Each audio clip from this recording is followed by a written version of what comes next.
The California sun beat down on the Naval Special Warfare Training Center at Coronado like a hammer on an anvil. Beck Harlan stood in the back row of the graduation ceremony, his civilian clothes making him invisible among the crowd of families dressed in their finest. 15 years of ghost work had taught him how to blend into any scene, how to become nothing more than background noise. But today, he wasn't here to disappear on the platform. His younger brother Elijah stood at attention with 23 other new Navy SEALs, the trident pinned fresh to his chest. The kid looked good in uniform, straight-backed, proud, everything their father had always wanted in a son. Everything Beck had supposedly failed to be. Ladies and gentlemen, General Quentin Maher's voice carried across the ceremony grounds. These men have endured the most grueling training in the world. They have earned a right to call themselves United States Navy SEALs. Beck watched Derek Harlan in the front row, chest puffed out like he'd personally dragged Elijah through BUD/S training. Their mother, Renee, sat beside him, dabbing at her eyes with a tissue. Proud parents celebrating their successful son, the son who hadn't disappeared in disgrace, the son who hadn't broken their hearts, the son who hadn't been erased. Each of these warriors represents the finest our nation has to offer, General Maher continued. Then his voice caught. His eyes had found Beck in the crowd.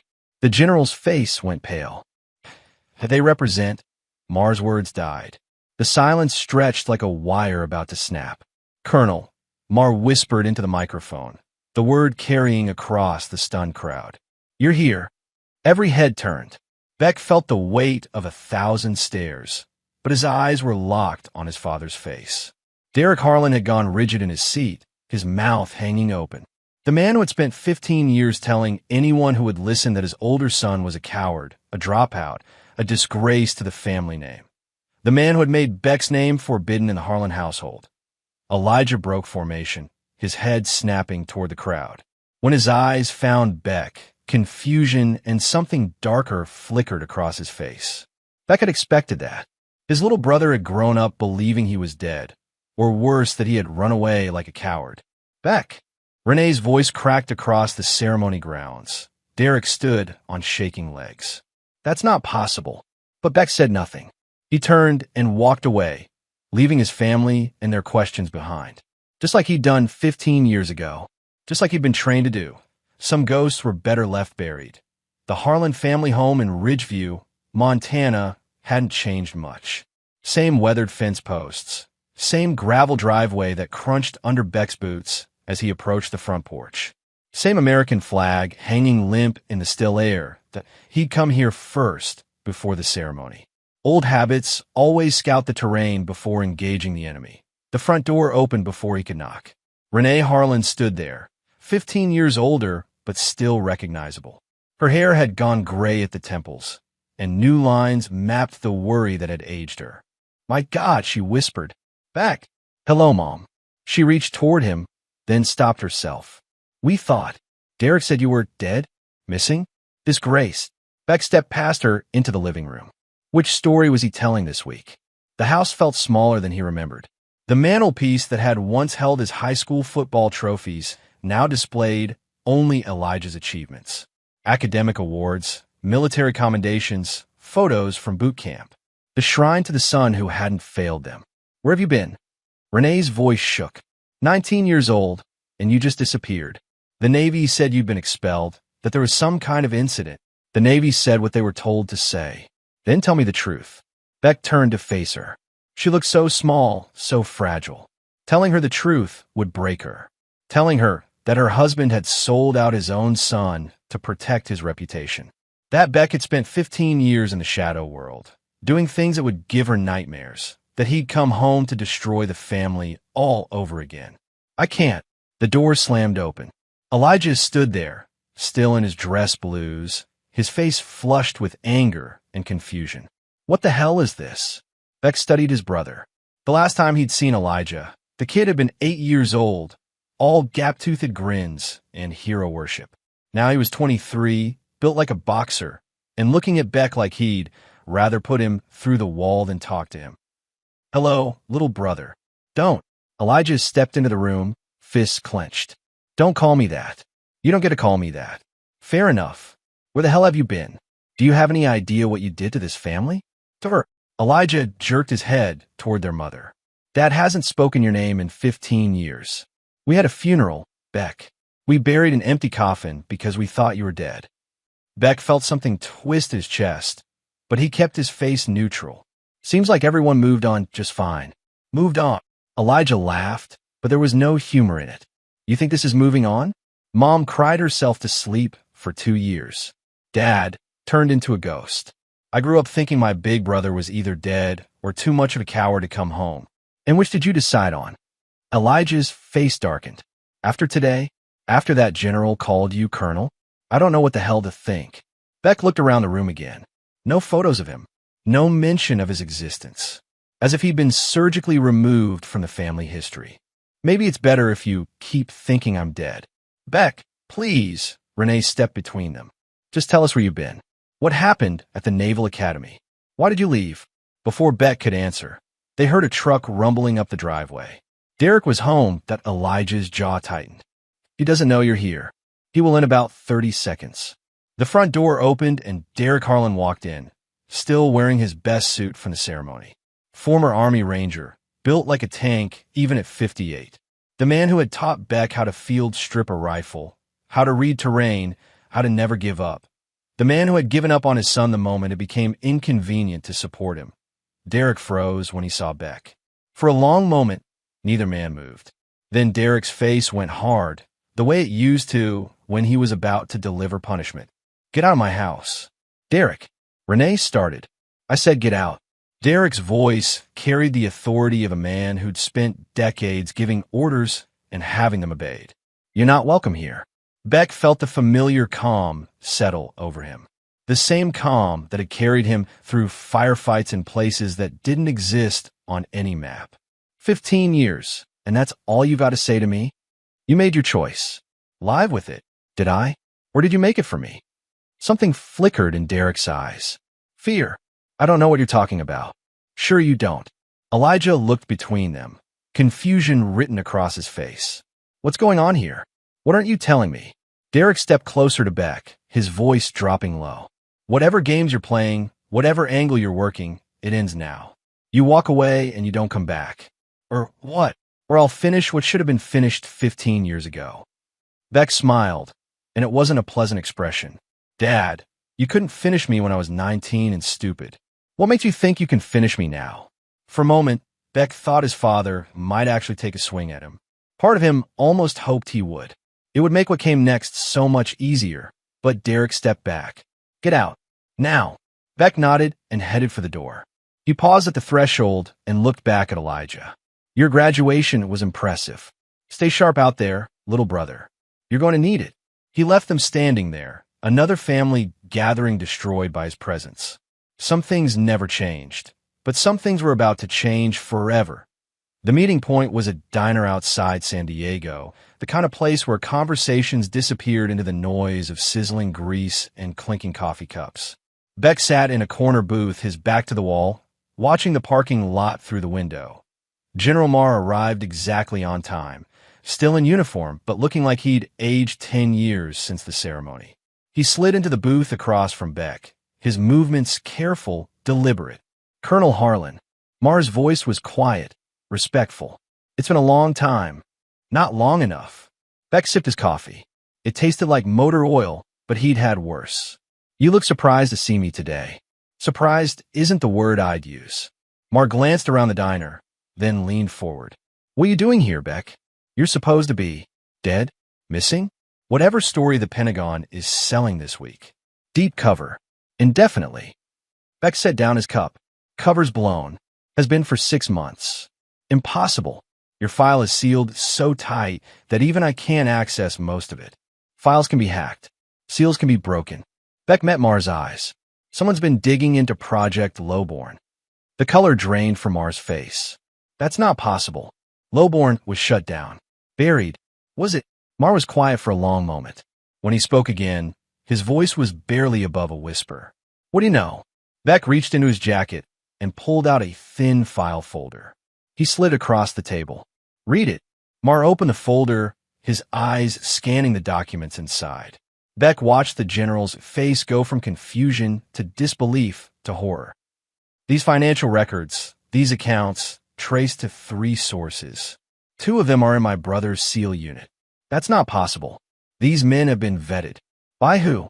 Using what criteria? Beck leaned forward. General, 15 years ago you pulled me out of naval officer school and threw me into the deepest black ops program the Pentagon has ever run. You told me I was being recruited because of my potential, my psychological profile, my willingness to do whatever it took. You are. Bullshit. Beck's voice stayed level, but there was steel underneath. You recruited me because I was sniffing around lowborn, because I'd started asking questions about weapons testing on civilian populations, because my father told you I was becoming a problem. Maher went very still. Beck, my father was one of the original lowborn insiders, wasn't he? Part of the cover-up. And when his son started getting too curious, he made a deal. Sacrificed the kid to save his own reputation. It wasn't like that. Then tell me what it was like. Maher closed the file and pushed it back across the table. Your father came to us, yes, but not to sacrifice you, to save you. The investigation was closing in on lowborn, and you were about to become collateral damage. We gave you a choice: disappear into black ops or disappear permanently. Beck felt something cold settle in his stomach. He saved me, in his way, by letting his family think I was dead or disgraced, by keeping you alive long enough to become something more than just another casualty. Beck stared out the window at the parking lot. A family was loading groceries into their SUV, kids laughing in the back seat. Normal people living normal lives, never knowing that men like him existed to keep their world safe. What's your mission record, Beck? How many operations? How many lives saved? Classified. 87 missions. 12 countries. Operations so deep that even Congress can't see them. Maher's voice carried a weight of respect. You've done more for this country than most men do in 3 lifetimes. And now someone's trying to restart lowborn, using my brother's unit. What do you need? Beck pulled out a second file, thicker than a first. Everything you have on Rhodes Cutter and Kiplanders. Service records, financial history, personal associations. And I need operational authority. You know, I can't give you that. Officially, you don't exist. Then give it to me unofficially. Maher was quiet for a long moment. Then he reached into his own jacket and pulled out a small device that looked like a standard military radio. Encrypted channel. Direct line to me. Use it if you need backup. He paused. But Beck, whatever you're planning, be careful. If lowborn is really back, the people behind it have resources we can't match. Then it's a good thing I don't exist. Beck stood to leave, then stopped. General, one more thing. My brother doesn't know any of this. I want to keep it that way. For how long? Forever, if I can manage it. Beck walked out of the diner and into the California night. Behind him, General Maher sat alone with 2 cold cups of coffee and the weight of 15 years of secrets. Some ghosts, Beck thought, were harder to bury than others. The on-base bar at Coronado was loud, smoky, and full of SEALs celebrating their latest graduates. Beck sat in a corner booth, nursing a beer and watching Elijah's unit decompress after their first day back from a classified operation in Syria. He'd been studying them for 3 days. Rhodes Cutter was exactly what Beck had expected: loud, aggressive, the kind of patriot who wore his flag pin like armor. He dominated conversations, told war stories that painted him as the hero, and treated the bar like his personal kingdom. Kiplanders was quieter, more careful. He sat slightly apart from the group, fingers always moving over his phone screen. Technology specialist, crypto expert, and according to the financial records Beck had obtained, a man with expensive tastes and a gambling problem. Casey Truitt was the surprise. She sat with the group, but didn't participate in their posturing. She watched everything, processed information like a computer, and when she spoke, the others listened. She'd also been the only one who hadn't stared at Beck like he was a ghost when he'd introduced himself. Beck waited until Elijah went to the bar for another round, then approached the table. Mind if I sit? Rhodes looked up from his story about taking out a Taliban stronghold. Depends. You buying? I'm buying. Beck signaled the waitress and sat down. Up close, Rhodes was even more intimidating: 6'4", built like a linebacker, with scars that suggested he'd seen serious action. "So you're Eli's big brother," Rhodes said, his voice carrying a challenge. "The one who disappeared." "That's me." "Funny thing," Kip said without looking up from his phone. "I ran a background check on you. Came up mostly empty. That's unusual for someone with military history." Beck smiled. "Maybe I'm just boring. Maybe." Casey finally spoke. Her voice was calm, controlled. "Or maybe you're exactly what you appear to be, which is someone who doesn't want to be found." Elijah returned with drinks, his face darkening when he saw Beck at the table. "What are you doing here?" "Having a beer with my brother's friends." "We're not friends." Elijah sat down hard, his beer sloshing over the rim. "Friends don't disappear for 15 years. "Your brother's got a point," Rhodes said. "Families supposed to stick together." "Sometimes family sticks together by staying apart," Beck replied. Kip finally looked up from his phone. "You know what I think? I think there's more to this story than anyone's telling." "Kip," Casey warned. "No, I'm serious. Guy disappears for 15 years, then shows up at his brother's graduation. General calls him colonel. Something doesn't add up." Beck finished his beer and stood. "Elijah, can I talk to you? Privately?" "I don't think it's important." Elijah looked around the table, then nodded reluctantly. They walked outside to the parking lot, away from the noise and crowd. "I need you to do something for me," Beck said. "Let me guess. Something involving my unit." "Kip Landers has been moving money through cryptocurrency accounts. Large amounts. I need you to find out where it's going." Elijah's face went hard. "Are you insane? You want me to spy on my own teammates? I want you to ask questions." "Based on what?" "Your paranoid suspicions." Elijah stepped closer, anger radiating from him. "These men saved my life in Syria. They're my brothers. They're my family." "They're not your family." "No? Then where the hell were you when I needed a family? Where were you when I was learning to drive, or graduating high school, or wondering if my big brother was ever coming home?" Beck felt the words hit him like physical blows, but he kept his expression neutral. "I was where I needed to be." "Where? Doing what? And don't give me some classified bullshit excuse." "I can't tell you." "Can't or won't?" "Both." Elijah laughed, but there was no humor in it. "You know what? Forget it. Forget this conversation. Forget whatever game you're playing. I have real brothers now. Men who die for me, and I die for them. I don't need some ghost showing up and trying to poison that." Elijah turned to walk away. Beck grabbed his arm. "Eli, listen to me. These men aren't what they seem." Elijah spun and threw a punch that Beck barely avoided. "Don't touch me, and don't call me Eli. You lost that right 15 years ago. Your unit is compromised. My unit is fine. You're the problem." Elijah's voice carried across the parking lot. "You're the ghost who haunts this family. You're the reason Dad drinks too much and Mom cries when she thinks no one's watching. You're the reason I spent half my life trying to be good enough to make up for your failure." The words hung in the air between them. Beck felt something crack inside his chest, but he pushed it down. Emotion was a luxury he couldn't afford. "Stay away from my unit," Elijah said. "Stay away from me, and stay away from my family." He walked back into the bar, leaving Beck alone in the parking lot under the California stars. Through the window, Beck could see him rejoin his table, see Rhodes clap him on the shoulder, see Kip go back to his phone. Some missions, Beck thought, were harder than others. The desert outside Tucson stretched like a brown ocean under the afternoon sun. Beck pulled his rented sedan into the parking lot of a roadside diner that looked like it hadn't been updated since the Reagan administration. Perfect place for a meeting that couldn't officially happen. Silas Gorman was already there, sitting in a booth near the back, his eyes constantly moving between the door and the windows. 5 years older than Beck, but he looked like he'd aged 20. Burn scars covered the left side of his face, and his hands shook slightly as he lifted his coffee cup. "You look like hell, Silas." "Feel worse." Silas's voice was rough, damaged by smoke inhalation from an IED blast in Afghanistan. "Wasn't sure you'd come. Wasn't sure you'd still be alive." Beck sat down across from his former teammate. They'd served together for 3 years in the deepest black ops unit the Pentagon had ever created.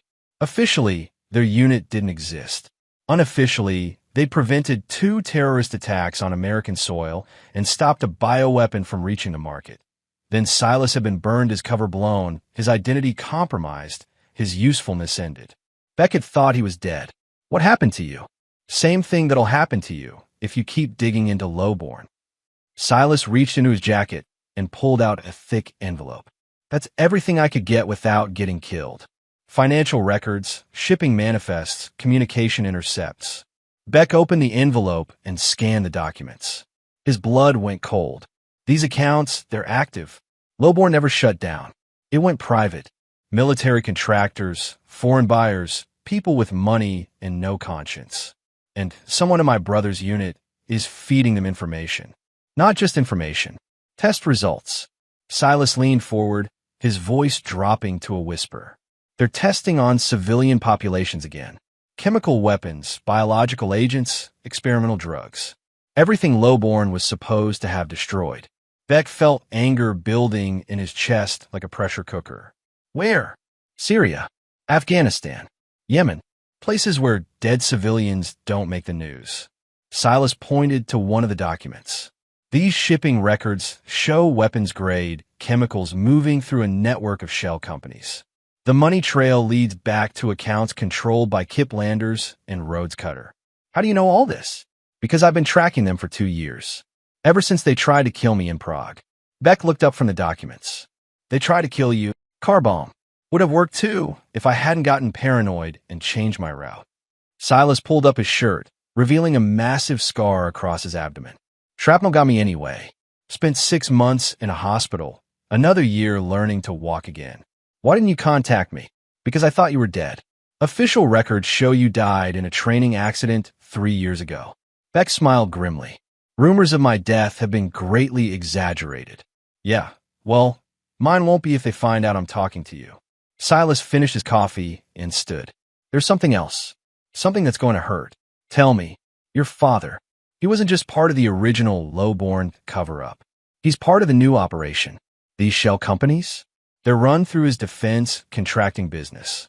Beck felt the world shift under him. That's not possible. Page 12. Bank records showing payments from Harlan Defense Solutions to 3 of the chemical suppliers. Beck flipped to page 12. There it was in black and white.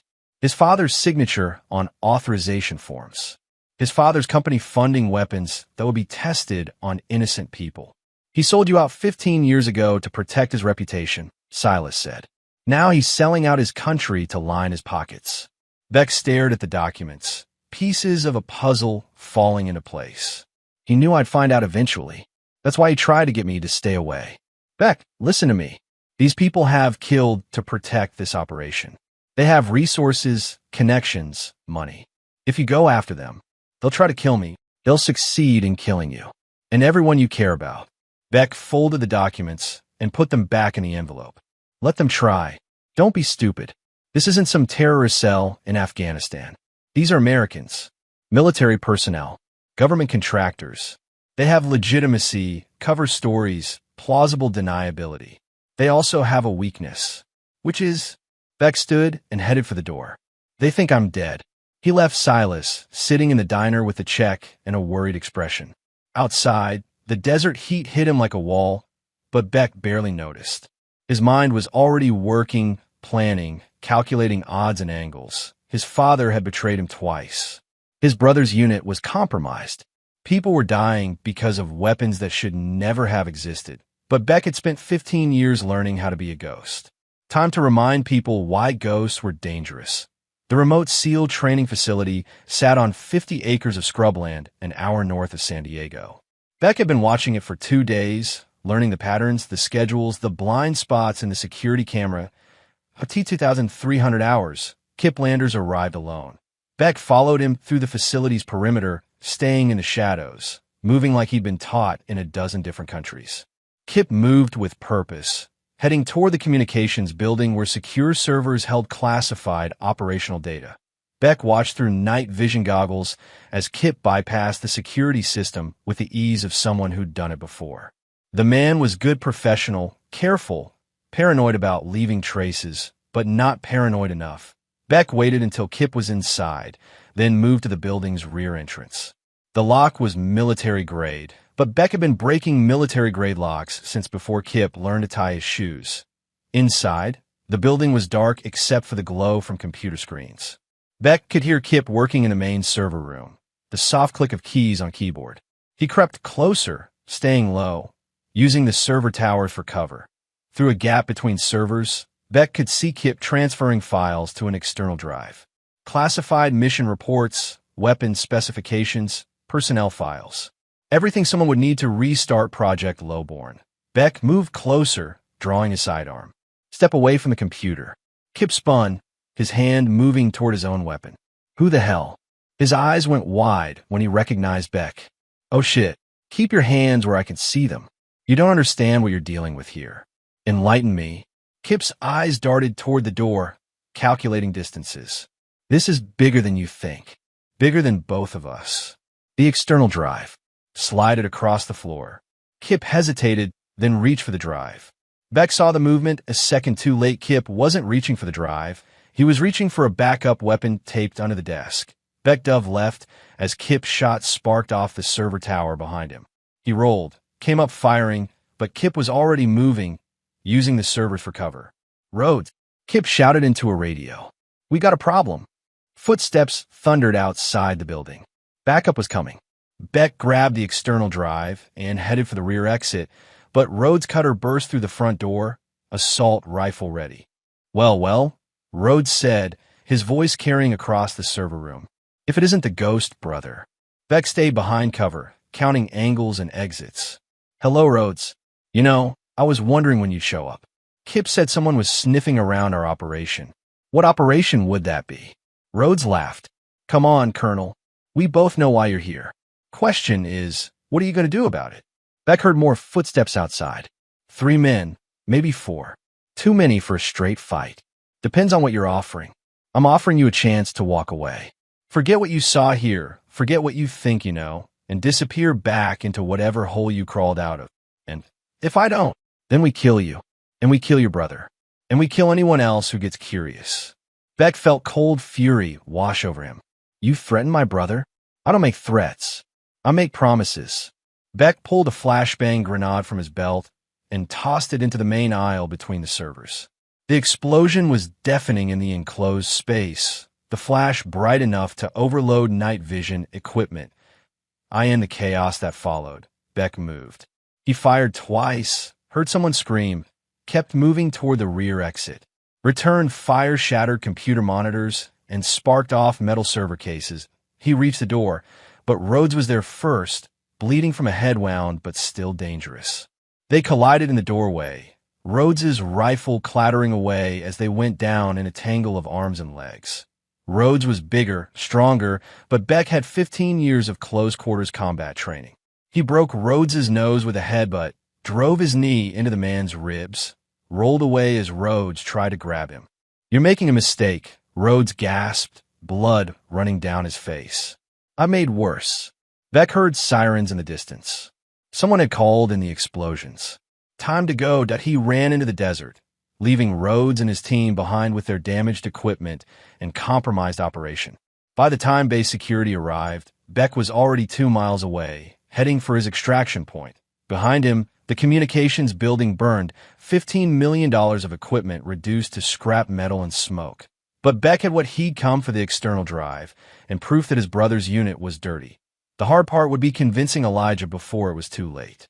The abandoned military airfield in Nevada had been closed since the Cold War, leaving behind cracked runways and rusted hangar buildings that stretched like tombstones across the desert floor. Perfect place for a trap. Beck stood in the main hangar, checking his equipment one more time. Explosives, communication gear, weapons. Everything he needed to end Project Lowborn permanently. This is insane, Elijah said from across the hangar. You're talking about taking on our own people. They stopped being our people the moment they started selling weapons to terrorists. Beck had found Elijah at a bar in San Diego 2 days after the raid on the communications building. His brother had been drunk, angry, and finally ready to listen. The evidence Beck presented: financial records, shipping manifests, surveillance photos had been impossible to ignore. Kiplanders had disappeared. Rhodes' cutter was in military custody. claiming he'd been investigating Beck on suspicion of espionage. The official story was that Beck was a rogue operative who'd gone off the reservation. The unofficial story was that Beck had blown the cover off the biggest military scandal since Abu Ghraib. How do we know this trap will work? Casey Truitt asked. She'd joined them after Elijah finally convinced her that something was wrong with their unit. What if they don't show? They'll show. Beck attached a detonator to a block of C4. I've leaked intelligence suggesting that the final low-born prototype is hidden in this bunker. Information too valuable to ignore. And if you're wrong, then a lot of bad people stay in business. Beck had spent 2 days preparing the airfield, turning it into a maze of choke points and kill zones. He'd also spent 2 days trying not to think about the conversation he'd have to have with his father after this was over. Derek Harlan was driving the operation from his defense contracting office in Montana. The man who'd taught Beck about honor and duty had sold both for money and power. The man who'd sacrificed his son to protect his reputation was about to lose everything. Movement on the perimeter, Casey reported from her position near the runway. 3 vehicles approaching from the east. Beck checked his watch. Right on time. Elijah, you're with me. Casey, maintain overwatch and wait for my signal. Beck, Elijah grabbed his arm. Whatever happens here tonight, don't. We'll settle family business after we finish this. They moved into position as the vehicles approached. Beck could see the occupants through his scope Kiplanders, driving the lead vehicle. A team of Black Ops mercenaries in the other 2. Professional killers, probably former military, definitely well paid. They're armed for war, Elijah whispered. Good. So are we. The vehicle stopped outside the main hangar. Beck watched through his scope as Kip and 8 mercenaries approached the building, weapons ready, moving with military precision. Alpha Team, secure the perimeter, Kip's voice carried across the desert. Beta Team, with me, we find that prototype and we get out. Beck smiled grimly. Some people never learned. The mercenaries entered the hangar, spreading out in a tactical formation. Professional, careful, experienced. But they were walking into a trap 15 years in the making. Beck pressed the first detonator. The explosion shattered the night, collapsing part of the hangar roof and separating the mercenaries into 2 groups. In the confusion that followed, Casey's rifle spoke from the shadows, dropping 2 men before they could take cover. Contact! Contact! Kip shouted into his radio. We're taking fire. Beck and Elijah moved through the hangar like ghosts, using the wreckage for cover, picking off targets with surgical precision. These mercenaries were good, but they were fighting on Beck's ground by Beck's rules. Beck! Kip's voice echoed through the hangar. I know you're here. Let's talk about this. Beck responded by triggering the second explosive charge. More roof collapsed, more confusion, more advantages for the defenders. The firefight lasted 20 minutes. When it was over, 4 mercenaries were dead, 2 were wounded and fleeing into the desert, and Kiplanders and Rhodes Cutter were still fighting. From her position on a runway, Casey's rifle cracked once. Kiplanders dropped, a clean shot through the head. Professional, efficient, final. Kip's down, she reported through the radio that left Rhodes. Beck watched as his brother emerged from cover, moving toward the big seal with deadly purpose. Rhodes saw Elijah coming and smiled, dropping his rifle and pulling a combat knife. Come on, little brother. Let's see what you learned in BUD/S. They came together in the center of the hangar like 2 freight trains colliding. Rhodes was bigger, stronger, more experienced. But Elijah was younger, faster, and fighting for more than money. The battle was brutal. Rhodes slammed Elijah into a concrete pillar, followed up with a knee strike that would have broken ribs if Elijah hadn't twisted away. Elijah responded with a combination that bloodied Rhodes's nose, then a leg sweep that sent the bigger man sprawling. They fought with fists, knees, elbows, anything that could inflict damage. Rhodes pulled his knife, slashed at Elijah's throat. Elijah caught his wrist, twisted, broke it. The knife clattered away across the concrete. This is for threatening my family, Elijah snarled and drove his fist into Rhodes's solar plexus. Rhodes went down hard and didn't get up. Beck approached the computer servers in the bunker beneath the hangar. Empty, just as he'd planned. There never was a prototype here. Beck stood over the body for a moment, then activated the computer virus he'd planted in the servers. Every piece of data related to Project Lowborn, every financial record, every communication, every trace of the operation gone. Beck, Elijah called from above. "We've got company." Beck climbed out of the bunker to find General Maher arriving with a team of military police. The cavalry, arriving just in time to clean up the mess. "It's done," Beck told the general. Maher looked around at the bodies, the wreckage, the smoke rising from the ruins of the airfield. "The Pentagon wants a full briefing. They'll get one, after I finish something else." Beck walked away from the airfield, leaving his brother and the general to handle the official aftermath. He had one more stop to make, one more ghost to put to rest. The drive from Nevada to Montana took Beck 18 hours. He stopped only for gas and coffee, his mind focused on the conversation ahead. By the time he reached Ridgeview, the sun was setting behind the mountains, painting the sky the color of blood. The Harlan family home looked exactly the same as it had a week ago when Beck had first returned from the dead. Same weathered fence posts, same gravel driveway, same American flag hanging limp in the still air. But everything was different now.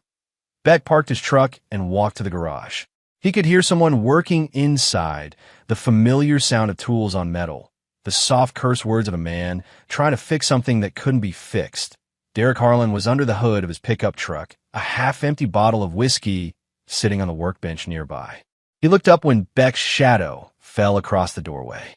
"I've been expecting you." "Have you?" Derek straightened slowly, wiping grease from his hands with an old rag. At 58, he was still imposing broad shoulders, thick arms, the kind of man who'd spent his life solving problems with force. But there was something different in his eyes. Fear, maybe, or resignation. "You look like hell, son." "I'm not your son. Haven't been for 15 years. Derek nodded slowly. "Fair enough." Beck stepped into the garage, noting the exits, the potential weapons, the angles of attack. Old habits that had kept him alive in a dozen different countries. "Tell me about Project Lowborn." "What about it?" "Tell me about your involvement. Tell me about the cover-up. Tell me about how you sold out your own son to protect your reputation." Derek reached for the whiskey bottle, poured 2 fingers into a glass, and drank it down. "You want the truth? I want the truth. The truth is that Project Lowborn was the most important weapons development program this country ever produced. Chemical weapons that could have ended the war in Afghanistan in 6 months instead of 20 years. Chemical weapons that were tested on civilian populations. Acceptable losses. Collateral damage. The price of keeping America safe. Beck felt anger building in his chest like a fire. Acceptable to who? To people who understand that war isn't a game. That sometimes you have to do terrible things to protect the people you love. Is that what you told yourself when you sacrificed me? Derek set down the glass and faced his son. "I didn't sacrifice you. I saved you. By letting everyone think I was a disgrace. By keeping you alive." Derek's voice echoed off the garage walls. "You were 19 years old, stupid, idealistic. You were going to expose Lowborn and get yourself killed. So I made a deal." "What kind of deal?" "Your life for your silence. You disappear in a black ops. I keep your death off the books. Everyone wins." Beck laughed, but there was no humor in it. "Everyone wins? What about Mom? What about Elijah? What about 15 years of thinking their son and brother was either dead or a coward? They got over it, did they? Mom still cries when she thinks no one's watching. Elijah has spent his whole life trying to make up for my failure. You turned our family into a shrine to your successful son while pretending your other son never existed." Derek's face hardened. "I did what I had to do. And now? What about restarting Lowborn? What about selling weapons to terrorists? What about turning your defense, contracting business into a front for war criminals? You don't understand the bigger picture. Then explain it to me." Derek reached for the whiskey bottle again, but Beck knocked it out of his hand. It shattered against the concrete floor, filling the garage with the smell of alcohol and broken glass. "The bigger picture," Derek said slowly, "is that this country is under attack. Not from foreign enemies, from our own government. Politicians who've forgotten what it means to be strong. Military leaders who care more about political correctness than winning wars. So you decided to go into business for yourself. I decided to work with people who understand that strength is the only thing that matters. That sometimes you have to break a few rules to protect everything you love. Beck stared at his father, seeing him clearly for the first time in his life. Not the war hero he'd idolized as a child. Not the loving father who'd taught him right from wrong. Just a bitter old man who'd convinced himself that his greed was patriotism. You're under arrest for treason, conspiracy, and war crimes. Derek laughed. Arrested by who? You? You don't exist, remember? You're a ghost. Beck pulled out his phone and played a recording. Derek's voice filled the garage, clear and unmistakable, discussing weapons shipments and payment schedules with known terrorists. You've been wearing a wire for the past hour, Beck said. Every word recorded, every admission documented. The color drained from Derek's face. You son of a bitch. I learned from the best. You used my silence to build your name. Now I'm here to bury it. Derek's face went pale. You think they'll believe you over me? Beck held up his phone, showing the recording interface. They don't need to. You'll be erased before sunrise. He sent the recording to General Maher, to 3 different military intelligence agencies, and to a journalist at the Washington Post who specialized in defense contractor corruption. It's over, Dad. Harlan Defense Solutions is finished. Your contracts are canceled. Your clearance is revoked. You're going to prison for the rest of your life. Derek lunged at him, moving faster than Beck had expected. They crashed into the workbench, tools scattering, both men fighting for advantage. But Derek was 58 and drunk. Beck was 34 and had spent 15 years learning how to fight for his life. The outcome was never in doubt. Beck pinned his father against the wall, one hand on his throat. You could have been proud of me. You could have supported me. Instead, you used me and threw me away the moment I became inconvenient. I'm your father. No, you're a traitor who happens to share my DNA. Beck released his grip and stepped back. Derek slumped against the wall, breathing hard, blood running from his nose. The FBI will be here in an hour, Beck said. You can run, or you can face the consequences of your choices. Either way, you're finished. Beck turned and walked toward the garage door. Beck, he stopped but didn't turn around. I'm sorry. For all of it. For what I did to you, to this family. I thought I was protecting everyone. You were protecting yourself, just like you always did. Beck walked out of the garage and into the Montana night. Behind him, he heard the sound of his father collapsing to the floor, the weight of 15 years of lies finally crushing him. Some ghosts, Beck thought, deserved to be buried. Beck didn't stay to watch the FBI arrest his father. He drove through the night, heading west toward a future he hadn't planned for, carrying secrets that would die with him. The cabin he'd rented was 50 miles from the nearest town, surrounded by pine trees and silence. Perfect place for a ghost to disappear. He spent 3 days writing reports for agencies that would pretend they'd never seen them. He spent 3 more days destroying equipment and identities that had kept him alive for 15 years, that on the 7th day, Elijah found him. Took you long enough, Beck said, not looking up from the fire where he was burning the last of his operational files. Had to track down a ghost. Not easy. Elijah looked older, harder. The past week had aged him in ways that combat never had.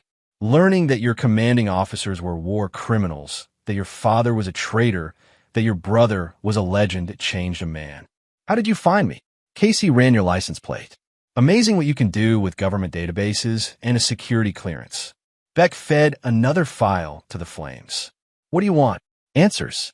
Real answers, not the classified bullshit you've been feeding everyone. Some answers are dangerous. More dangerous than not knowing. Beck considered that. Then he told Elijah everything. About Project Lowborn, about Tier 0 operations, about 15 years of missions that didn't exist in any official record. About the people he'd killed, the wars he'd prevented, the nightmares that came with the territory.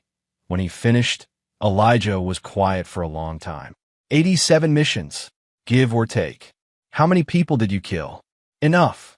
Do you regret any of it? Beck thought about that. I regret that it was necessary. I don't regret doing it. Elijah pulled a letter from his jacket and handed it to Beck. "General Maher asked me to give you this." Beck opened the letter. It was brief, official, and signed by people whose names he recognized but had never met. "Honorable discharge," he said. "Full pension, medical benefits, and a presidential unit citation. For services that officially never happened. The best kind." They sat in silence, watching the fire consume the last traces of Beck's operational life. Brothers, but still strangers. Family, but not quite. "What now?" Elijah asked. "Now you go back to being a SEAL. You serve your country, protect innocent people, and try not to become like the men we just destroyed. What about you?" Beck stood and walked to the edge of the clearing.